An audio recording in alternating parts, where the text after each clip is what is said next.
Thanks for tuning into the B Dorm podcast. I'm your co-host, Don the Piz Elevert, joined as always by Justin Jericho Turner. And we are two college roommates getting together a couple decades later to talk about life, business, media, entertainment, and everything in between. Let's go.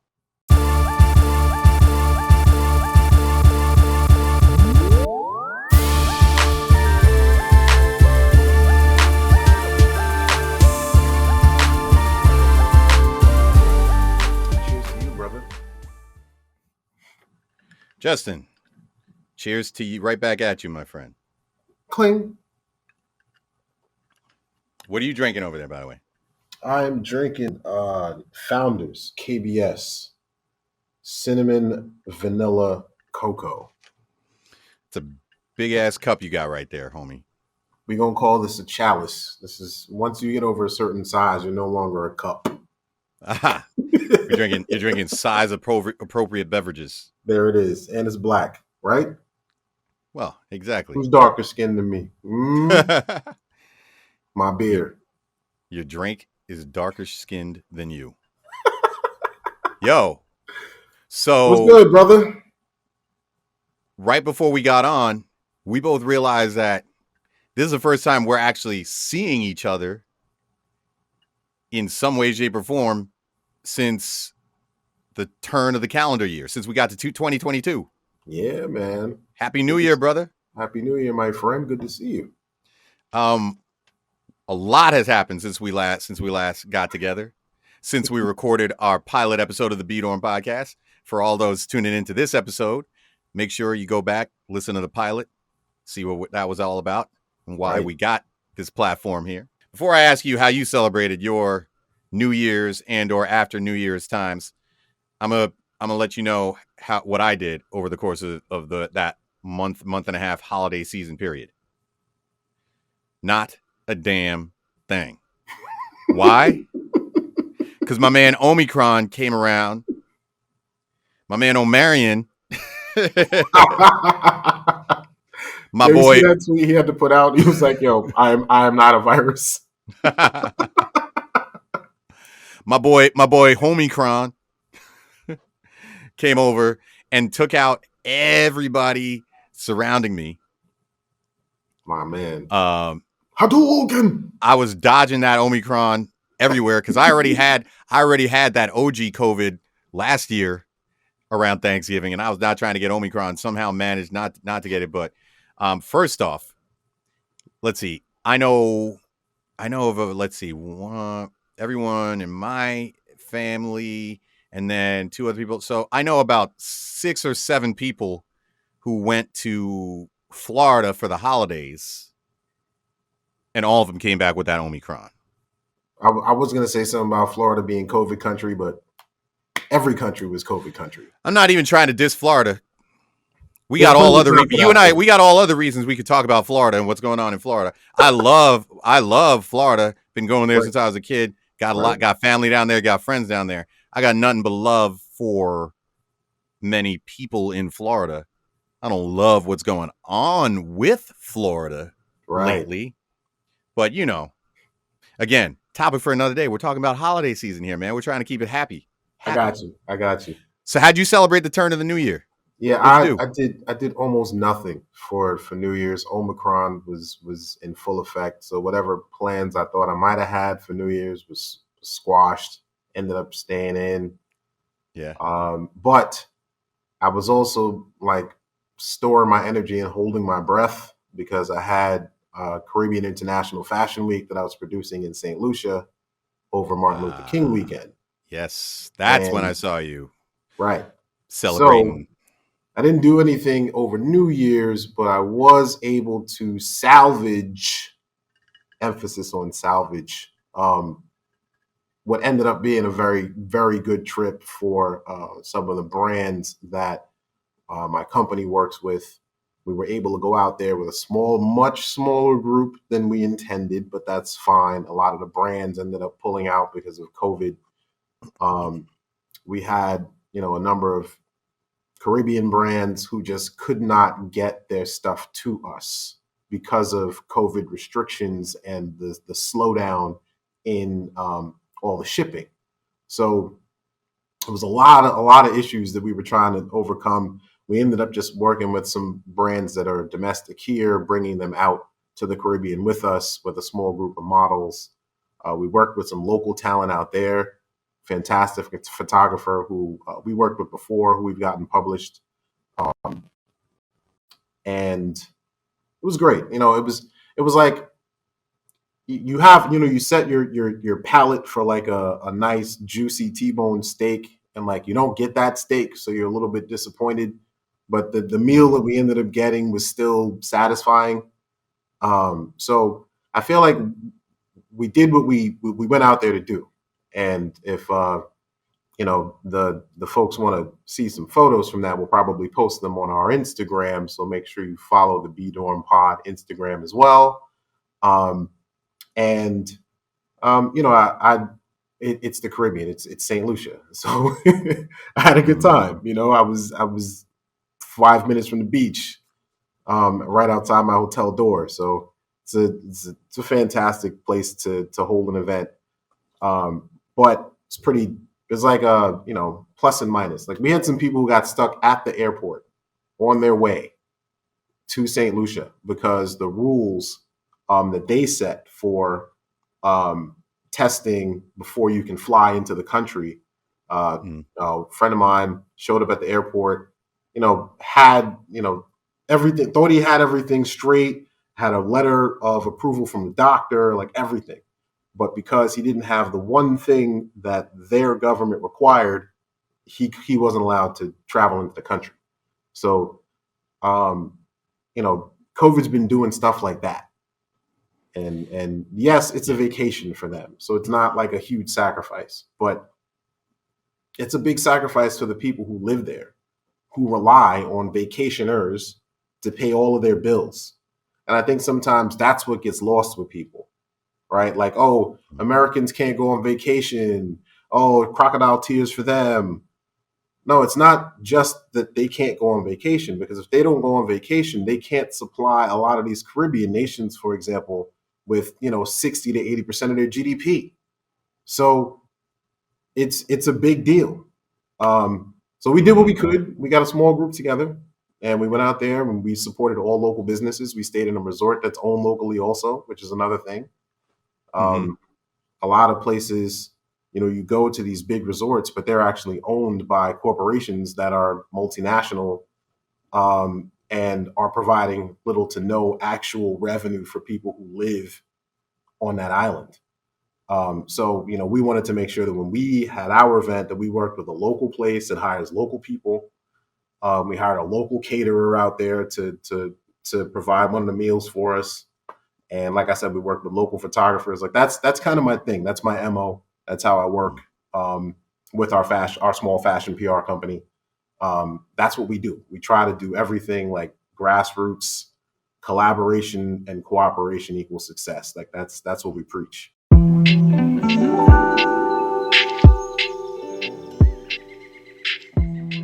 Let's just take planning a Caribbean vacation for a second there, right?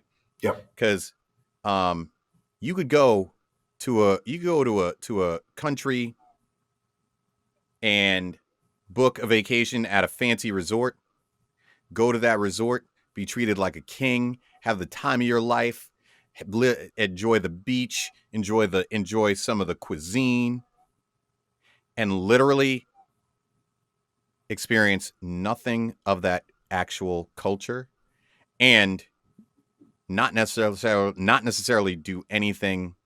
I don't want to say nothing beneficial for the region, because even when you talk about some of those major corporations that may own a resort, at the end of the day, they tend to employ local people, right, and still buy goods and resources from local people. So it's not do anything, but it's really the least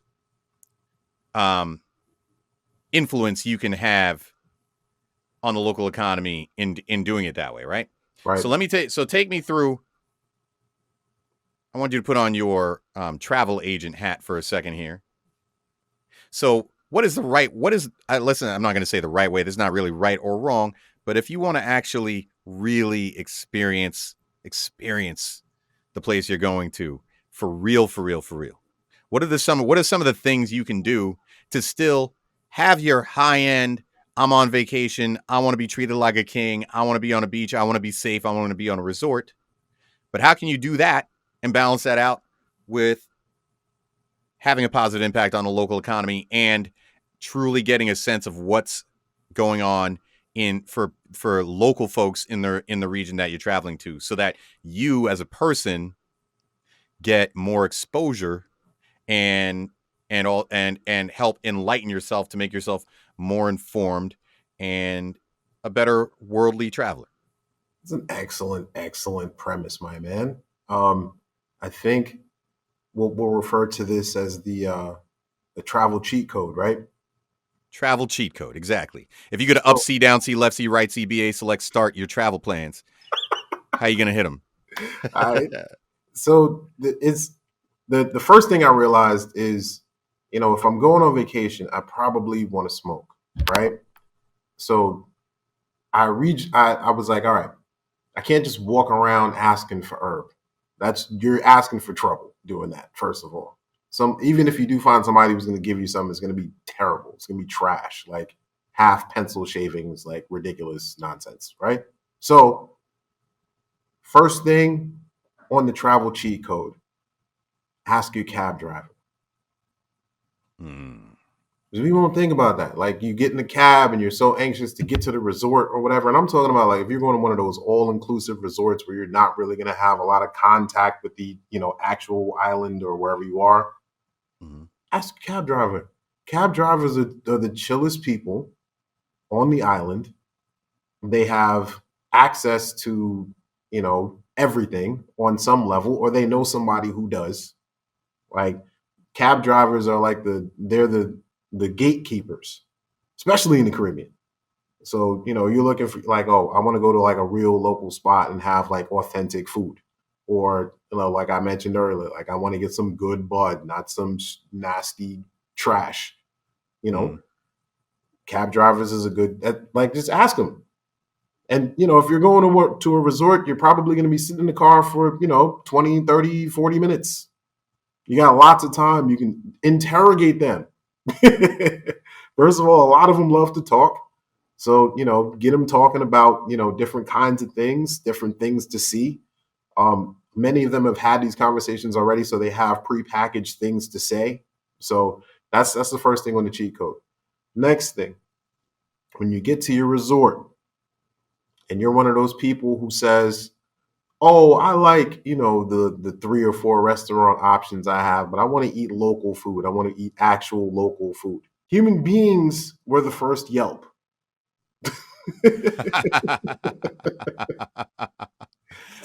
It's a solid point, my friend. That's a solid point. Treat it just like that. Just ask different people about the same place. Because that's basically what you're doing when you're watching, reading reviews on Yelp. Can I even summarize something you just said? Because one of the things you just pointed out made me really think about, because I've been fortunate to travel at times with some really highly successful and very economically successful, in particular, people, right? Right. And I'm not gonna, these are great people, great, amazing, nice people. But I will say, when people have a lot of money and people are on vacation, people tend to treat those that are in the service industry and being paid to provide service to them not like people and only like servants for them, right? Mm-hmm. And what you're saying is, it's basic, but I want to highlight this because it even resonated with me when you talk about it. It's hey, just interact with people and remembering that they are people too. Mm-hmm. Have conversations. Have a conversation with your cab driver. Have a conversation with the concierge, and not just about how can you get me a cab? Where's the restaurant? Like, have a conversation. Like, ask them what they do on their downtime. You know what I'm gonna point out? And I'm gonna end up calling myself out on a pseudo fib from just a few minutes ago on this podcast, right? I forgot when I said I didn't do anything for the holidays. That's starting at like right before Christmas. Just before Christmas, I actually went to Cancun, not the super not the college spring break area of Cancun, but a little area over close to it, and QR, I believe, Quintana Roo, in that whole region, right? And I was actually there with a few Amherst College buddies that I used to sing with in my a cappella group in the Zumbis back in the day. I didn't even mention this to you. But funny enough, you know who I got a fabulous book recommendation from, and who I had some serious philosophical discussions about ancient Mayan culture and other indigenous cultural religious beliefs and plant medicines and nutrition and other stuff with the gentleman who I guess you would say his official job title was our butler for the villa, in the private villa in which we were staying in. We had a private villa with a couple of in-house chefs, the main butler who organized everything for us, for lack of a better phrase. And he overheard some of the stuff I was talking with some other people about, and kind of casually came over to me and said, "Hey, I heard you talking about this, yada, yada." And I could tell he was a little nervous, kind of, bringing up to me something that he had overheard, because he kind of crossed a line, that professional line in his world of mentioning that, yeah, I'm a human and I'm standing here, so what you say and do, I see and hear, right? Right. Because people seem to forget that too. Like the people who are your housekeepers, the cook, whatever, when you're at your fancy resort or at your private villa, like they have ears, they have eyes, they have brains. Right.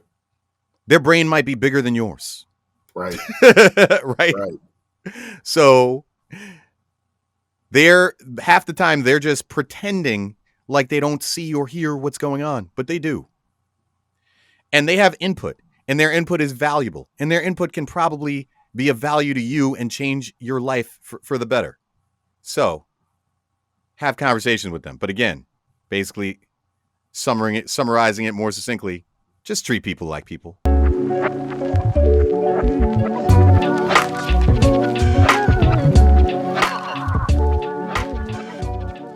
I want to point out another thing about your vacation, because you did mention it was for Martin Luther King Day, right? Yes, sir. You know what has me a little hot right now? Or had me a little hot, especially around Martin Luther King Day? Hot and bothered, I would say, right? Or is that the wrong term? Because hot and bothered. When I say hot and bothered, do people think that I mean sexual? Yes. Oh, my bad. Not hot and bothered. Nah, he meant hot and bothered. Nah, go ahead.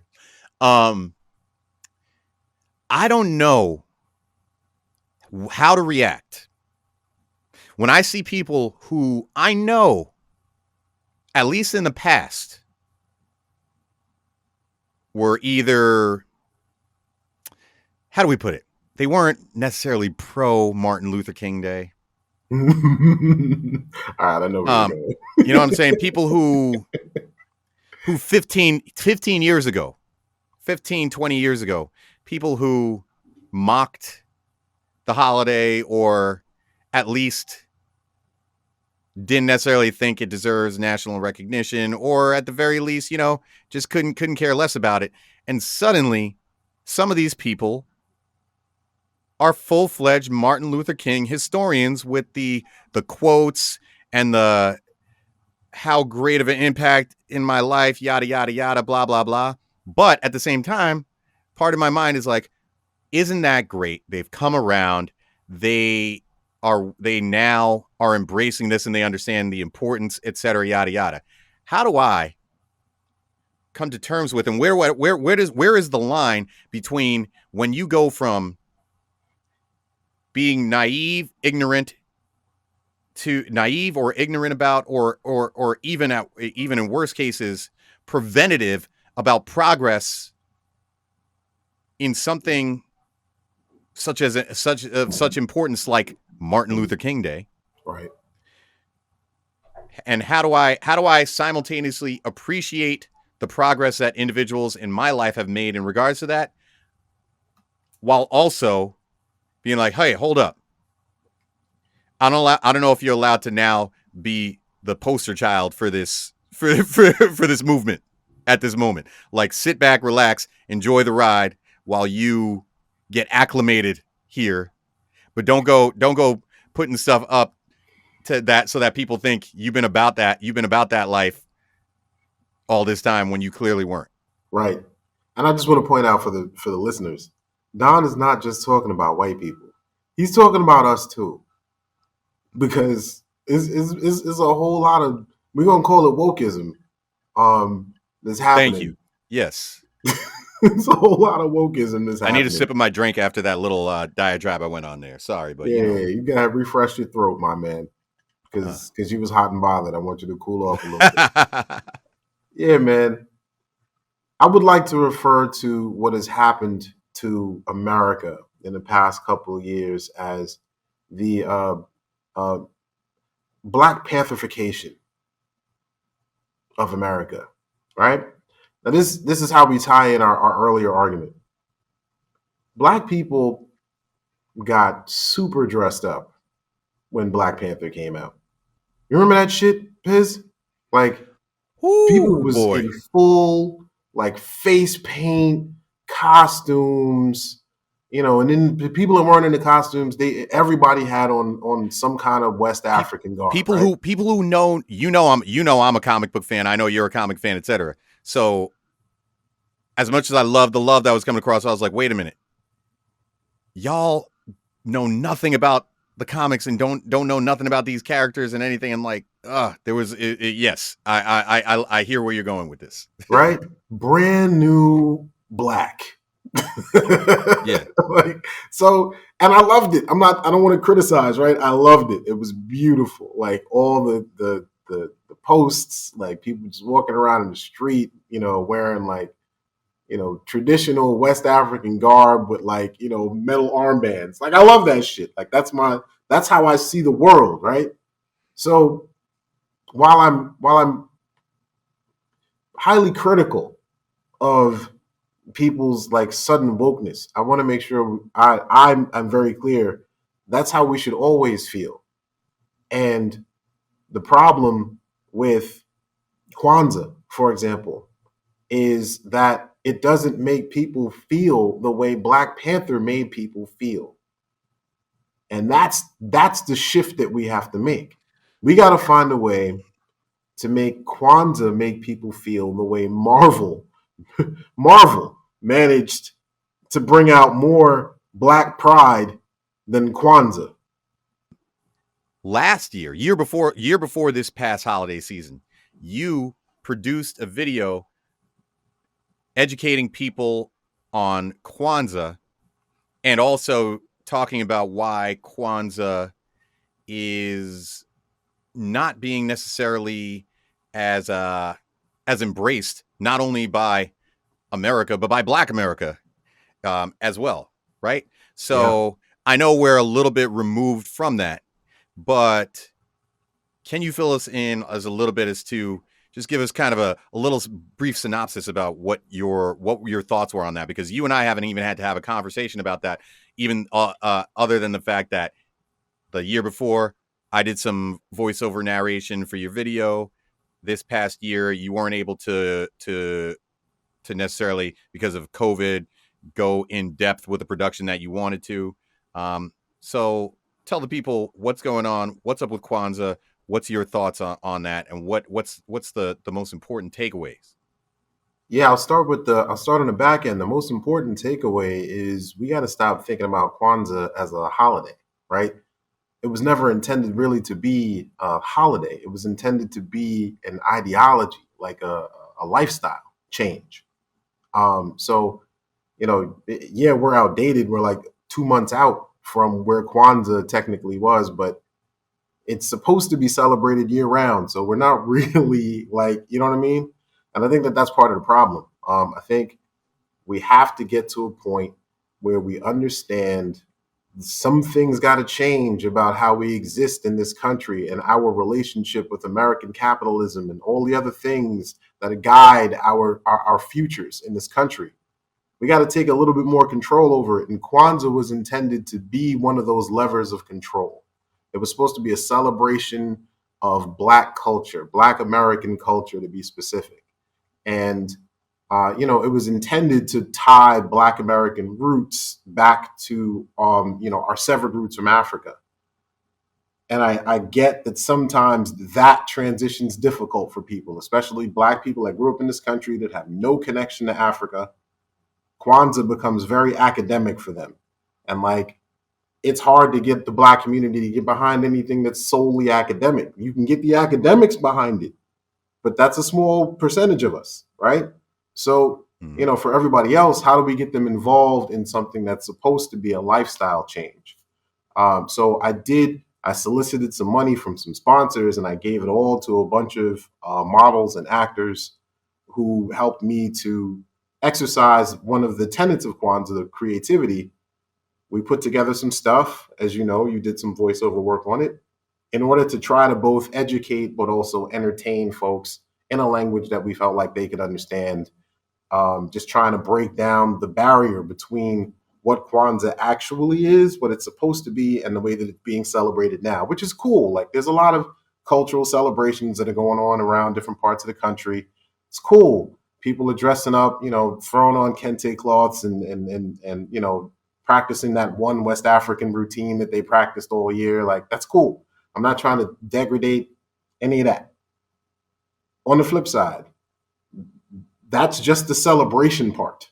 And that's the smallest part of what Kwanzaa was supposed to be. It's supposed to be a change in how we interact with each other.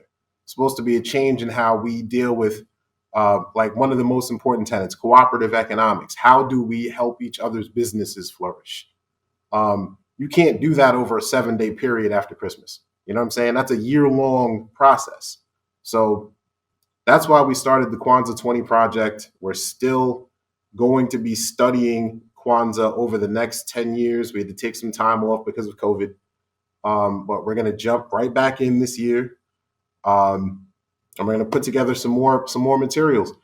My whole objective is to try to get folks to understand that part of the reason why they don't like Kwanzaa is because, for lack of a better way to put it, it's kind of corny, right? It's kind of academic. It's kind of cheesy.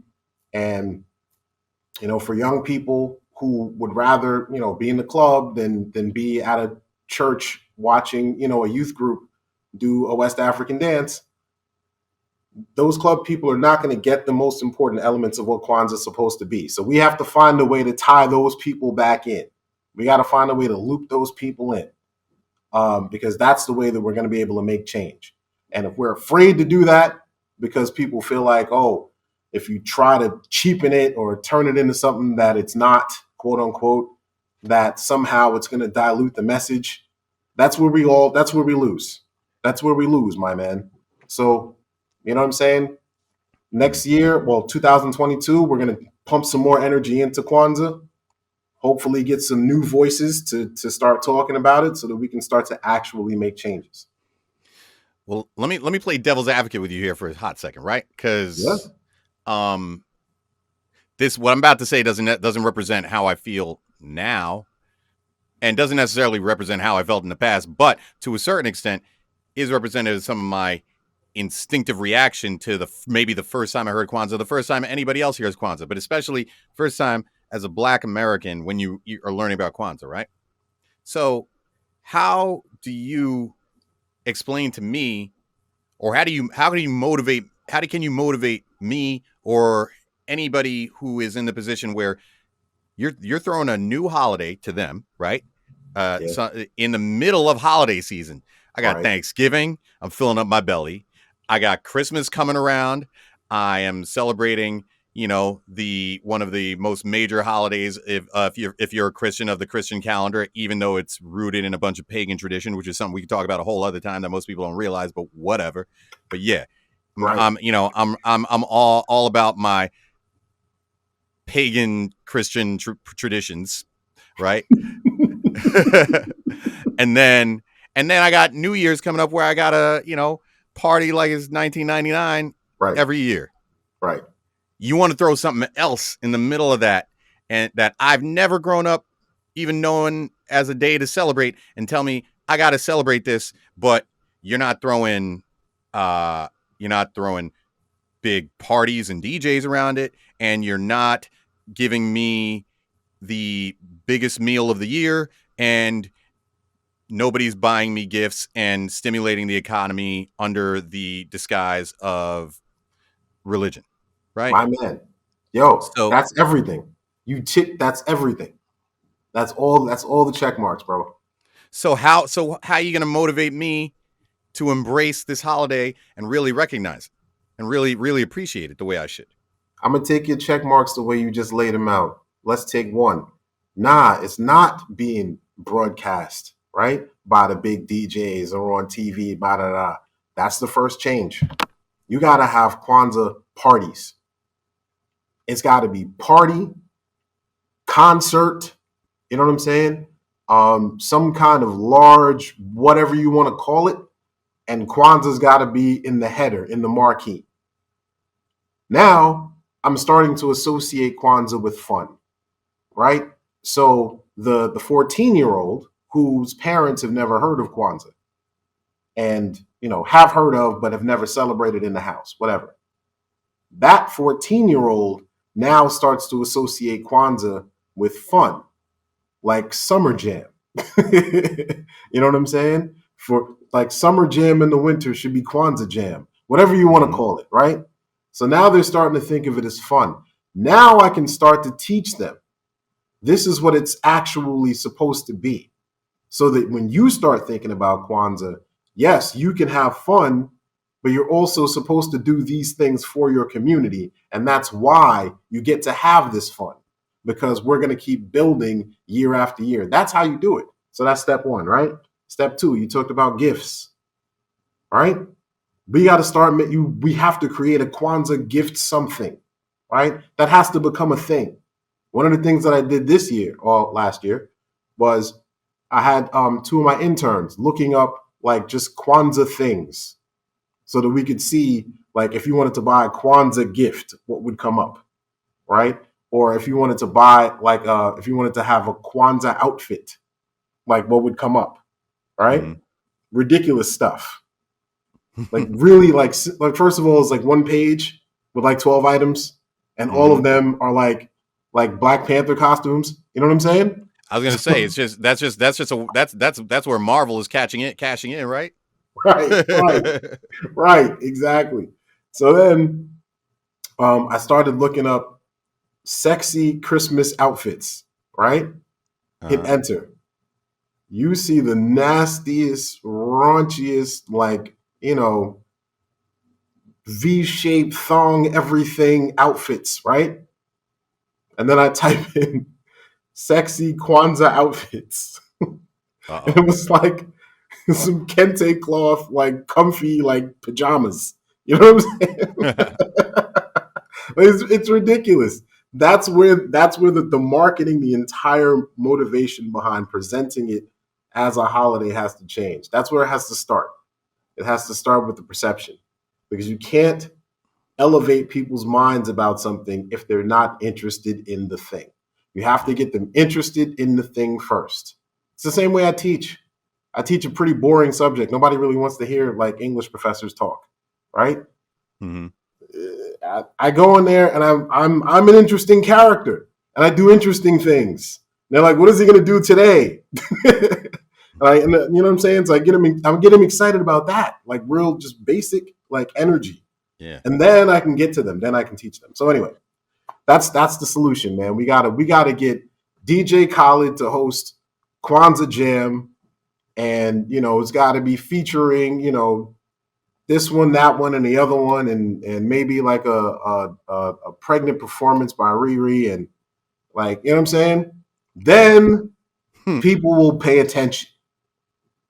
And once you get them to pay attention, then you can start talking about things like, faith and cooperative economics and the other tenets. And that's the other thing too. Like I started saying that's a little bit too academic, making all of the tenets of Kwanzaa into, like fake Kiswahili words that people are supposed to memorize. And like, it's too much work, right? Americans, first of all, they don't like work, period. And then you want to tell them that they have to do all this work in order to celebrate a holiday. They're not going to do it. Yeah. We're just talking, real basic. People are Well, not going to do it. A few people will do it, but most people are not going to do it. in particular, if that holiday, I'm talking to you, coming to you as a black man, asking you these questions. And yes, like I said, I'm playing devil's advocate, but I'm talking about a holiday that applies to me. Right. Let alone if it doesn't apply to you. And you touched upon something, because I'm going to summarize everything you're saying. You were talking about how you come from an English teaching background, and how you apply what I'm going to refer to as salesmanship in your classroom, right? To and that, I come from a almost 2 decades of sales, business development, and sales management, right? So I think of things often from a sales mentality. Yes, sir. And what you're talking about is really selling the holiday to the audience. And the problem is the salesmanship in it has probably not gone according to textbook salesmanship. And when I say textbook, I'm talking like sales 101, such as remembering that everybody acts out of self-interest. So you need to create whatever you were trying to get people to embrace. You need to figure out how it's going to actually be beneficial to them and help people recognize. You may be able to point out what's a benefit to them, but you have to highlight something that's a benefit to them, whether that something is fun, whether that something is the gifts they're going to get. And I know in talking about this the way that I'm talking about it, it sounds unemotional. It sounds like I'm coming from a very capitalistic standpoint, but we live in a capitalistic society, and we're talking about how to popularize something within the capitalistic society, right? So it's a very American point of view, my man. And like, if it's supposed to be a Black American holiday, then we have to take an American approach to it. Exactly. And I jokingly, while we were talking about it, referred to, some of the history of Catholicism and how Catholicism, over the years, when missionaries were going and trying to convert non-Catholics and pagans in particular to Catholicism, what did they do? They employed salesmanship by making things familiar, and by leveraging what people already were comfortable with and enjoyed, and changing their own religious practices to center around how they were going to win over the audience that they were trying to win over.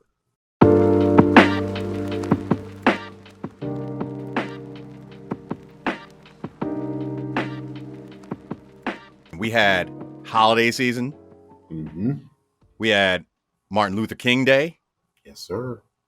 And now we're in Black History Month, which really should be called, like, not whitewashed American History Month, so that we could take the black out of it. Because, once you throw black into it, like, the extreme right starts calling it something else and ignoring everything that's happening. So maybe we should call it Full History Month or Inclusive History Month. I like Full that. History Month. I like that.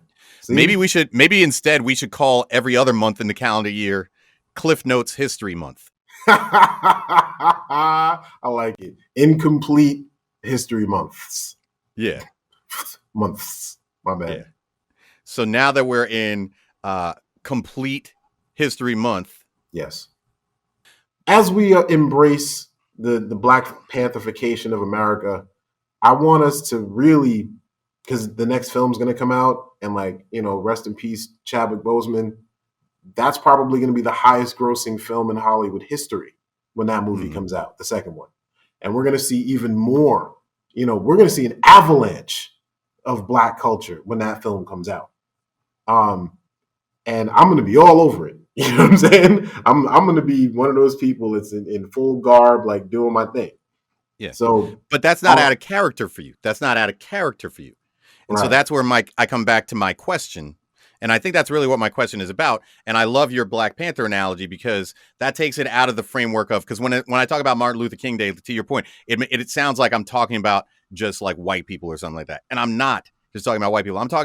I'm using the Martin Luther King Day as an example, but this is happening all over the place. And I like the Black Panther example, right? Which is the at what point when people are new fans of something that is culturally relevant and or culturally important, right? Um, but they clearly are fairly either ignorant to it or clearly express views in the past that weren't necessarily supportive of that thing that they are now in support of. At what point can you embrace them as being along for it, being in the same car of that train that you're in? You know what I mean? Like, Yeah. at what point, the same way I feel about what those like those people who I see who I know crack racist jokes in the background, but then throw a Martin Luther King Day quote up on their Instagram or social media profile because, you know, maybe it's genuine. I don't know if it's that's the problem is I don't know what's genuine or not if if I know you and what you're putting out there doesn't match with you. But the same goes for when I was at the movie theater. I actually had an experience. You want to know something funny? I'm gonna tell you my Black Panther story now that you say this. When I went to see Black Panther, right? So I'm gonna admit to a little bit of my bouginess right here. No problem. I'm that dude. You know, you ever go to AMC movie theaters? Yes, sir. I'm that dude that's a Stubbs A-list member or whatever you call it, right? So not only does that mean I get to go see like 12 movies a month or something like that for like less than $30. But what that also means is when I'm trying to get my popcorn, when I'm trying to get my, and I don't just get popcorn, first of all, I don't just get that butter popcorn. I get that caramel popcorn, half caramel, half cheddar mix of that gourmet flavored popcorn. You know what I'm saying? Get my bag of fancy mixed nuts for like $10. Spend my like $50 on food that they get me for. But you know what I don't got to do? I don't got to wait online, homie. Because I get to use that express line. And yeah, that is some capitalistic economic BS. But I paid for it. And you better believe when I get there, is it messed up that when you get there and there's no one online? Like, first of all, I got to do that double take. So, like, do I go on the line? Do I go on when there's nobody else there, but like one or two people? Do I go on the you're special because you paid for this damn membership so you can skip the line? Or do I go on the regular line because I just look like a jackass who when like I'm just gonna get on that line to skip one person.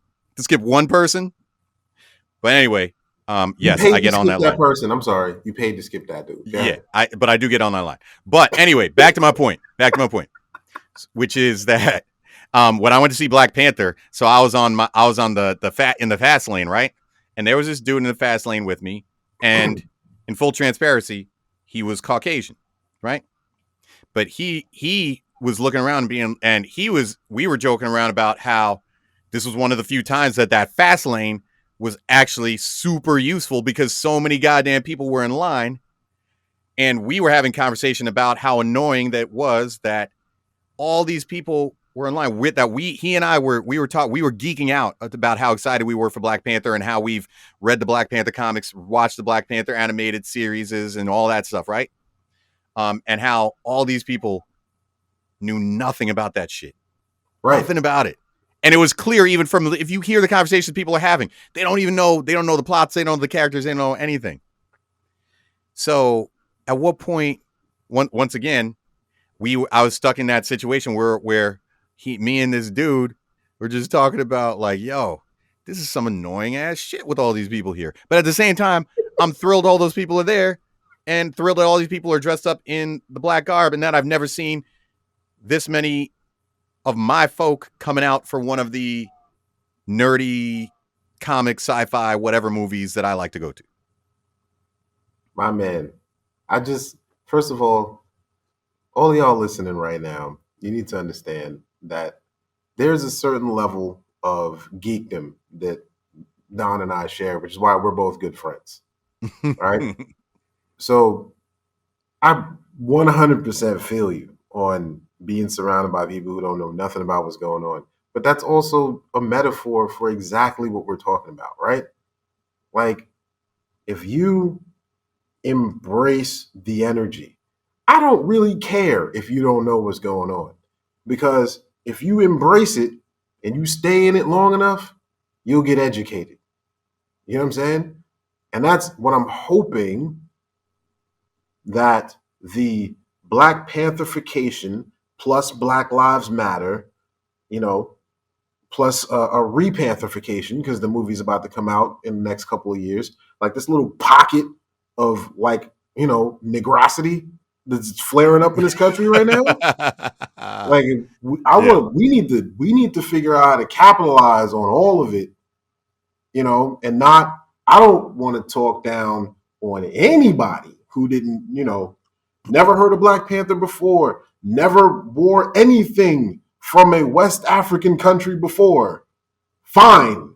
Thank you for shopping from that one Black-owned brand where you got that one outfit because you contributed. That's my whole Kwanzaa argument.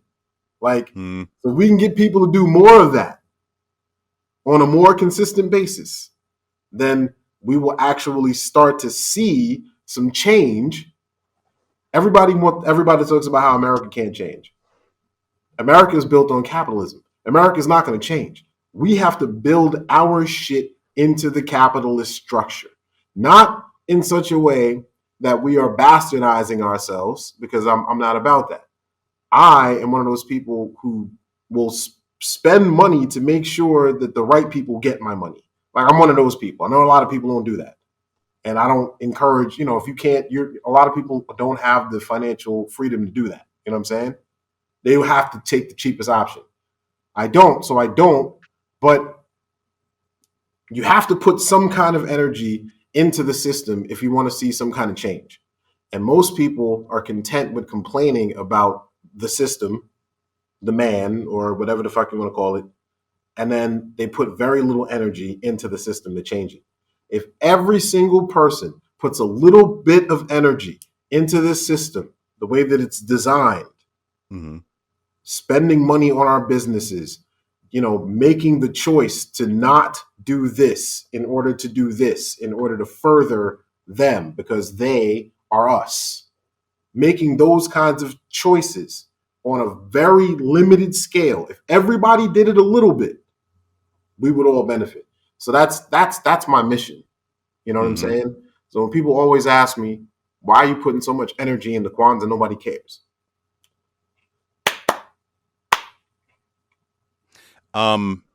You just said a lot of very thoughtful and insightful shit. You also gave me a very wonderful idea. This might be the hottest idea. It might go viral, or I don't know if I've just halfway into my first glass of this Black Label that Johnny Walker got me walking in the wrong direction. But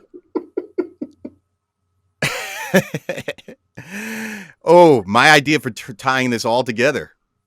First off, I'll tell you what inspired it. Everything you just said. And last night I watched Boba Fett. I caught up on Boba Fett episodes 5 and 6. You been watching Boba Fett? Endorse. Hell yeah. All right. Cool. I knew I could bring this up. We didn't even talk about it, but because as you were talking about, like, we on that wavelength with this type of stuff that we enjoy, right? Yes, sir. You saw how they had what's the Luke Skywalker actor? That's Mark Hamill, right? Mark Hamill, yeah.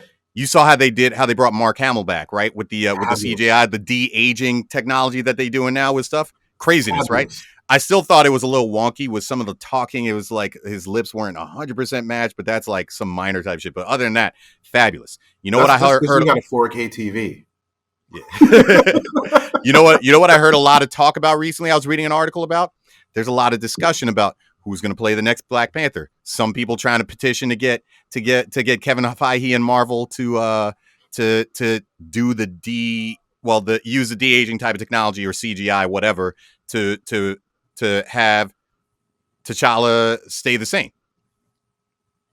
To be my man Chadwick Boseman, right? Yeah. But what you just brought up made me think of the greatest idea ever. Let's de-age Martin Luther King and have him be the next Black Panther. Yes. Can we start this? Can we get this to go viral? Why not? Yeah. Why not? Tell me why not. Who better to replace Chadwick Boseman as Black Panther than Martin Luther King Jr.?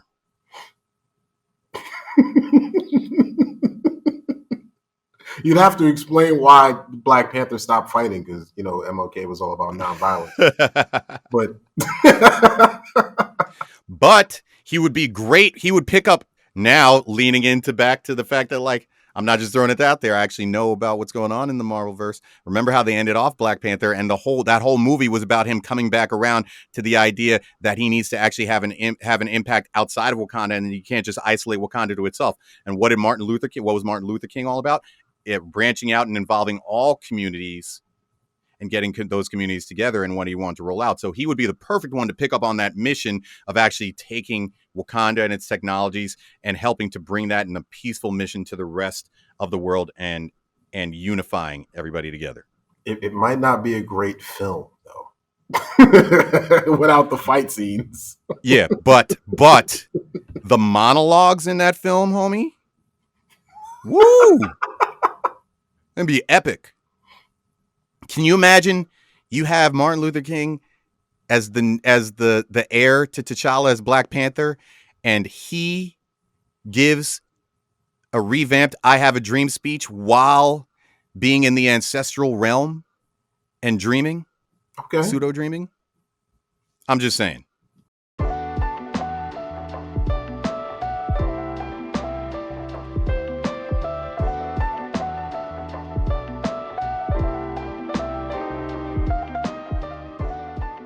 So, catching up to where we at now. Right. I love this. I love this you and me catching up. I hate the fact that it means that we haven't gotten to catch up in a long time, but this catch up is hilarious because of the things that happened over just the course of a couple of months. Word, so true. We get moving up past MLK Day, we get to Black History Month. Right? It's now Black History Month. You and I have actually exchanged a lot of texts, and we've had some passing conversation about this, but we actually even decided we wanted to save some of our interaction to really come fully genuine on the podcast with our thoughts on this, right? Right. So Black History Month means different things to different people. And I don't even mean, and I'm not just gonna say different people because of whether you're Black or whether you're not Black. I mean, I'm not even talking about what Black History Month means to non-Black people. Black History Month, what does it mean to different Black people? What does it mean? You and I, good buddies from college, doing a podcast together, right? Grew up in Queens, New York. Yeah. Not 15 minutes from each other, 20 minutes. But you and I, as you've affectionately labeled it when you and I talk, we're different flavors of Black. And I don't mean like chocolatey, dark chocolatey, whatever, right? I don't mean like salted caramel. Exactly, right? What can you explain what you mean when you talk about that, when you've said in some of our exchange of texts that Black History Month has different meaning to people depending on the flavor of Black that they are? Yeah, man. So when you come here from another country as a migrant, right? We'll speak specifically to New York here. Large number of both African migrants and Caribbean migrants here. You come here and you got dark skin, no matter where you come from, America treats you like you're Black, right? It shoves us all in the same box. But when you grow up here, you're the young kid that came with the Caribbean parents, and you're growing up and going to school with some Black kids whose parents are what I refer to as former cotton pickers. Y'all grow up together.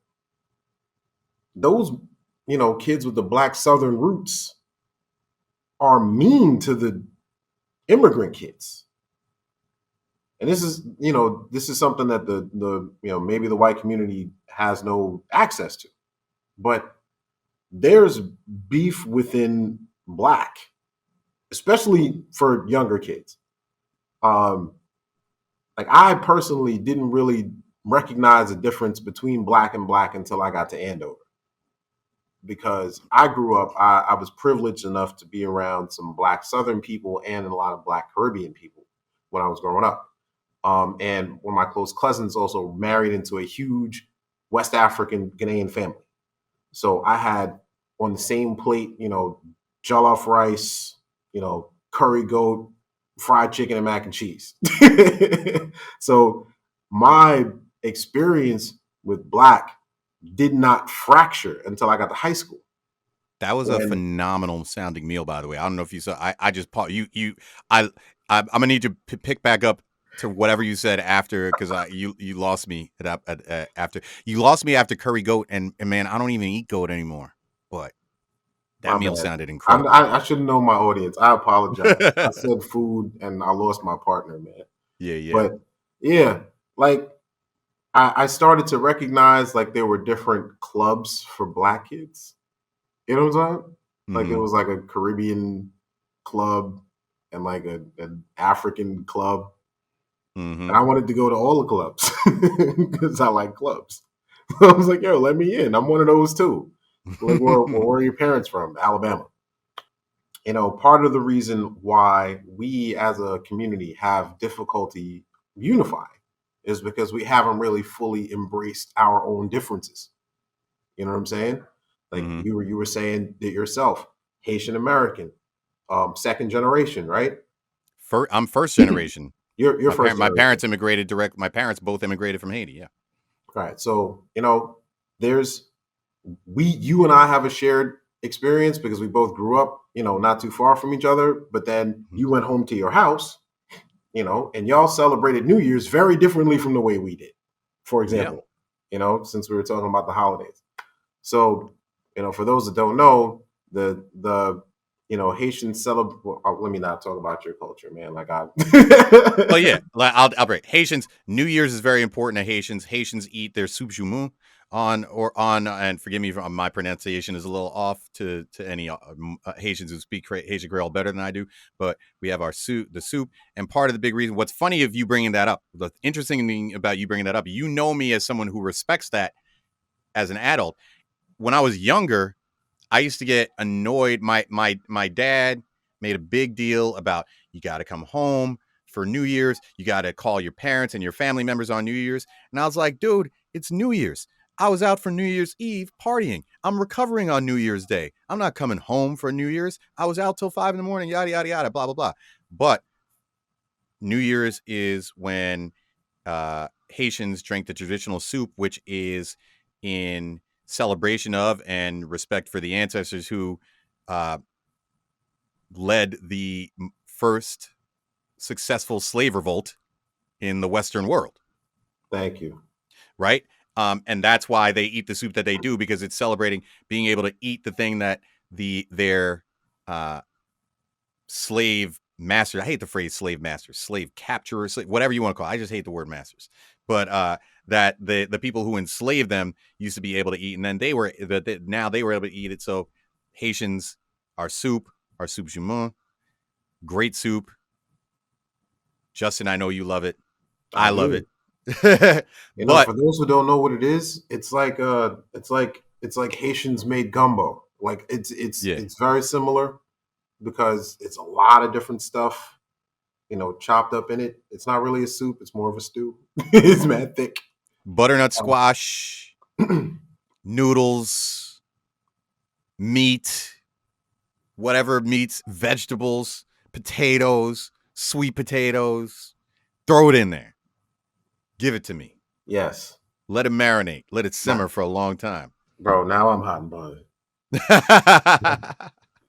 And it's always made in large quantities as well. We need to point that out. You never make a small thing of soup jumeau. You eat it for like a week. And now I drive my dad crazy because he's got to make a batch that has no red meat in it. for me to be able to eat because I don't eat red meat I know anymore. he's mad about it. I know he's mad about it. Still does it though. Still does it. Still does That's it. cool. So appreciate you for that, Dad. Love you. Thank you. Um, Getting back to this topic of different flavors of black, like you were saying, funny us talking about this. We known each other for 20 some odd plus years, and all this time I thought because of how much you embrace Caribbean culture, I thought you actually did have some Caribbean in you. I didn't even know that was just not through blood relation. But with any respect, I'm gonna take a step further and be more specific about what you were telling people about the difference between, quote unquote, like you were calling it cotton picker black versus Caribbean immigrant black. We'll use that. That's not the. I don't want people to get it twisted. Like we don't understand that there's way more quote unquote flavors of black than that. But let's just talk about that for the time being, because that's what you and I, from our own experiences, can talk about, right? Right. Let me tell you another story. Tell you a story about friend of the family when my little sister was in grade school, right? Black History Month. My little sister and this one other kid who's a friend, who's a son of a friend of the family, are in the same class in grade school at an all-white school out in a rich town in Long Island. And the we weren't from the rich town, but my sister got to go to school in the rich town. Long story. But Black History Month comes up. Teacher, trying to be inclusive and trying to be aware, trying to be, before we had the phrase woke, right? Whatever woke was in the 90s, right? Is highlighting Black History Month and mentions the Black American kids in the class. And highlights something about that to them, et cetera, blah, blah, blah. I don't remember. I wasn't there for the exact context, so I'm not even going to I don't necessarily know if the teacher actually did anything wrong or not, right? But the mother, because it's a Haitian person, the mother of that child was livid at the teacher for referring to her son as African American and tying her son into a Black history lesson in any way, shape, or form, because not all Caribbeans, and I'm sure this applies to other Black immigrants, not all of them actually want to be affiliated with quote unquote Black American culture or being referred to as African American. They see Caribbean American as a different thing. And this is where it gets real complicated when you come from that type of history as a first generation Caribbean Black American, or Caribbean Afro-Caribbean American, I should say, like I am, which is because what you pointed out, you have to recognize, and this is what I get mad at about people like that who I just spoke about. Like, you have to recognize, I don't care what you think about yourself. I mean, yes, what you think about yourself matters, but guess what matters more in the reality of the world we live in? What everybody else sees you and thinks of you as is going to be what you get, whether you want it or not. And what those people see you as is a black American, right?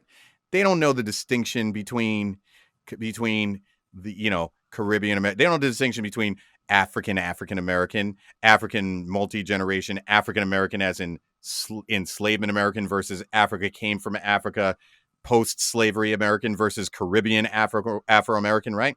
And the layered issue that really, really gets almost confusing sometimes when you just look at some of the attitudes in the Caribbean, Black Caribbean community, is that you have to remember, many of these people are people who they viewed this country as the land of milk and honey and opportunity and freedom to get away from the poverty and circumstances that they were living under where they came from. So then they come here and they're viewing it that way, where you have Black Americans who have been here for generations viewing it as a place that has systemic that stole them from their mother country and then has systemically held them down when their people have tried to make economic progress every time, or other levels of progress in our society, right? Yes, sir. So how do we get around that is really the question. Or is it something, I don't even know if it's something to get around of, but just to recognize in the fact that, like, there are a lot of nuances and so when we say it's Black History Month, that doesn't just mean, oh, hey, everybody who's Black, get together and we celebrate and this and that. There's a lot of deeper meaning to that for people. So to my non-Black friends and the non-Black listeners of this podcast, if you want to do anything in Black History Month to show awareness to your Black friends, maybe ask them, hey, what does Black History Month mean to you? And what are some of the nuanced details about your Black history and where it falls into the framework of Black American history?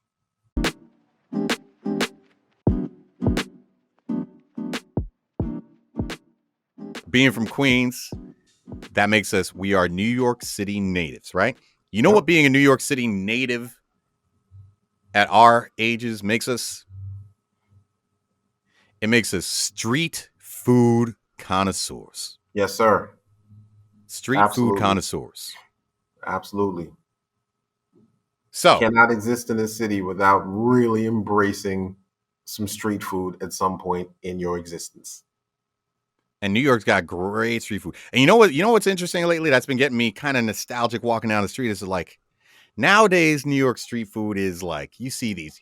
We got these fancy carts with like all types of. I see like hibachi, and I see like Thai food, and I see like lobster roll trucks, and I see Jamaican jerk chicken trucks, and I'm here for all of that. But at the same time, Justin, there's nothing I appreciate more than an old school New York City food cart. Right? You know what I'm talking about. Smell like burnt salt. Got some nuts roasting that have been roasting for a week. Right? You know what I'm talking about. Yeah. You know what I'm talking about. So I want you first off, I want you to tell people what qualifies as street food, right? What qualifies as street food? And I could talk about street food from all over the world, from my travels, from my business travels, etc. Like I talked about earlier, how I like to experience local culture. Experiencing local culture means eating street food. I've eaten street food in Hong Kong by myself. I've eaten street food in Jamaica, in Haiti. I've eaten street food in Prague. I've eaten street food from what me and my boy affectionately labeled the fried wall of goodness in Amsterdam, where they were onto some futuristic type stuff where you walk up to this alcove that's just got a wall and it's got hot fried foods that you get out of this wall that you put money into, like a vending machine. Craziness. Yeah. Yeah. Amazing until you ask anybody locally what those things are actually made of. But that being said, I'm going to limit this to New York street food. Okay. Can you please define for people New York street food? And I want you, and not that fancy high-end street food. What qualifies as authentic street food? And then tell me, I want you to put together, if this is your final meal in life, your final meal. I knew you was going. You did something you wasn't supposed to do. And you on that final meal list. I'll come visit you, right? And you're like, Piz, it's been a good ride. They about to take me out, but it's that last meal kind of status. Can you pick me up 3 items to make me the perfect final meal? And it's all got to be New York street food, authentic. What are we getting? So first, Tell me how you define it. 2, give me that meal. See, for me, street food is anything cooked where they don't actually have a kitchen. You know what I'm saying? So if there's no kitchen, it's street food. So you can have for example, in Harlem, they got little shacks built on the outside of restaurants, and it's just room enough for 1.5 persons in that motherfucker. That's street food. It's not a food truck, but they don't have a kitchen. They got to make that stuff, and they got to bring it and upload it from their car. So that's essentially what I define it as. So obviously food trucks is in there. I try not to, like you said, talk to, there are food trucks, meaning trucks that have street food, and then there are like artisan food trucks. We're going to separate those out, Yeah. right?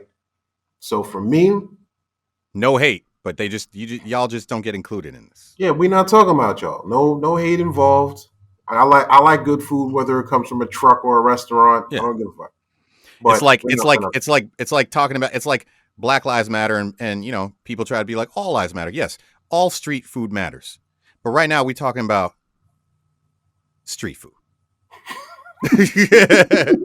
Like we're not like yeah, you artisan street truck foods, like y'all get your shine another time. People talk about you all enough. We're trying to represent the real deal right here.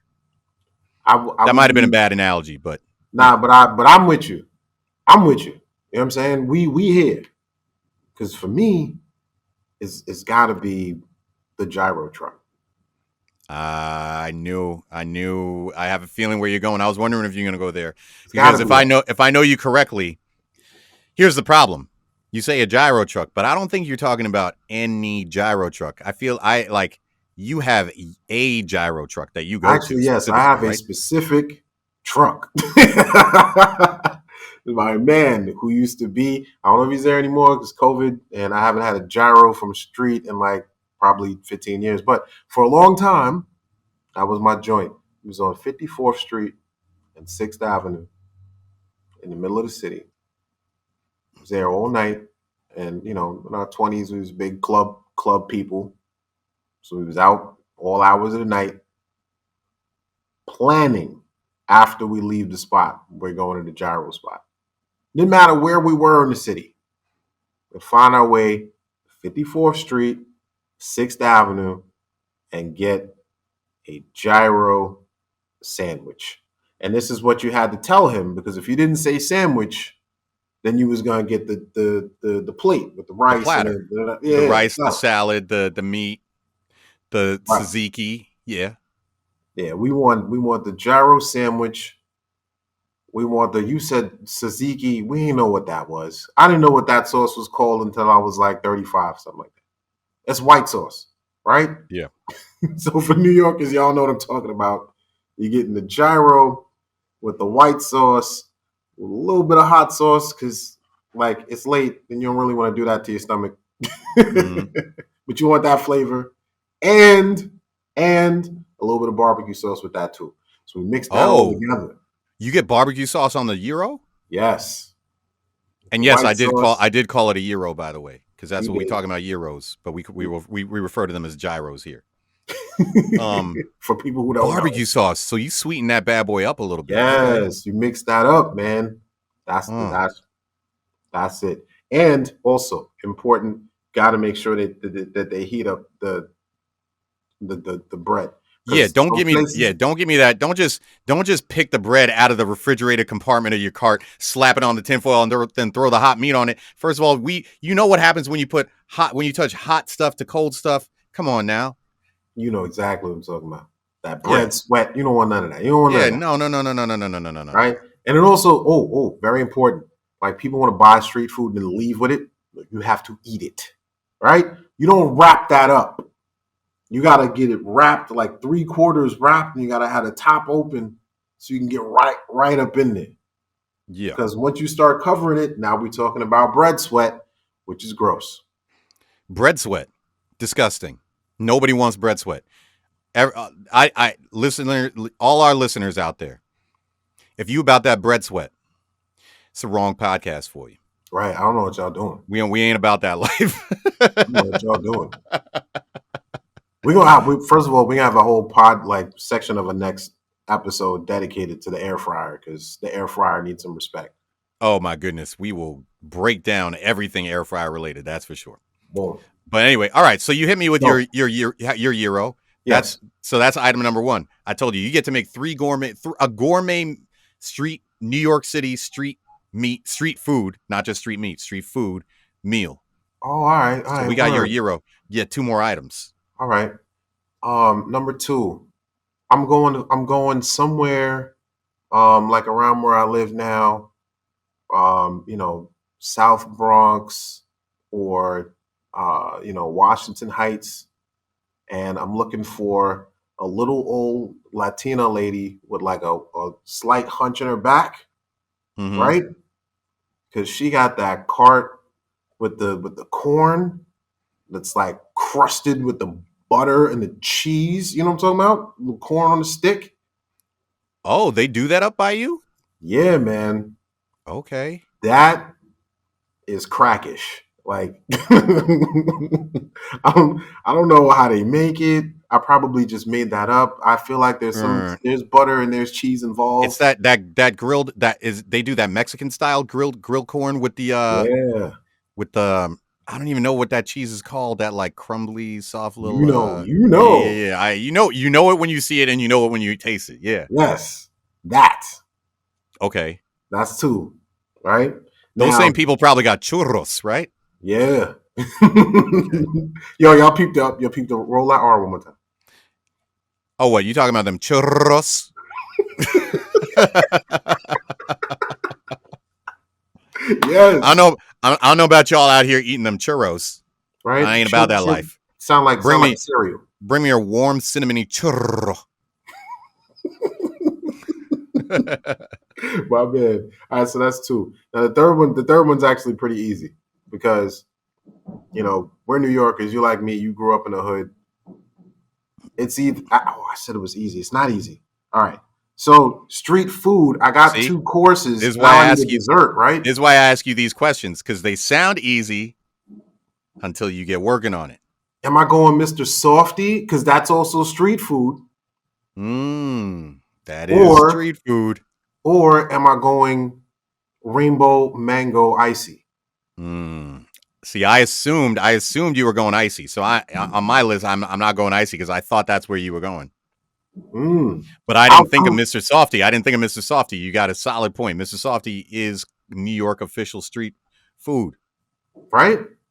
I mean, I think about moments in my childhood, hearing the Mr. Softy truck outside the window and like leaping down entire flights of stairs to chase that motherfucker down the block. Because if you don't see nobody coming, the truck will keep going.